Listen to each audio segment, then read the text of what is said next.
The service in Mobile has issued a special marine warning for coastal waters from Pensacola, Florida to Pascagoula, Mississippi out 20 nautical miles, waters from Pensacola, Florida to Pascagoula, Mississippi from 20 to 60 nautical miles until 7 a.m. Central Daylight Time.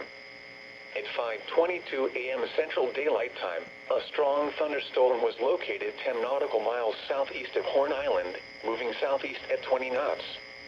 Hazard, wind gusts 34 knots or greater and small hail. Source, radar. Impact, small craft could be damaged and briefly higher winds and suddenly higher waves. The strong thunderstorm will remain over mainly open waters. Boaters should seek safe harbor immediately until the storm passes. Wind gusts 34 knots or greater, small hail, high waves, dangerous lightning, and heavy rain are possible with this storm.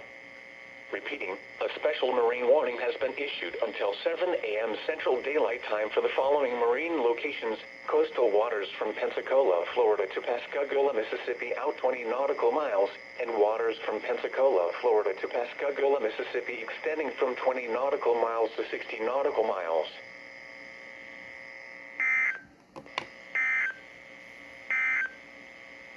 Here's your marine forecast.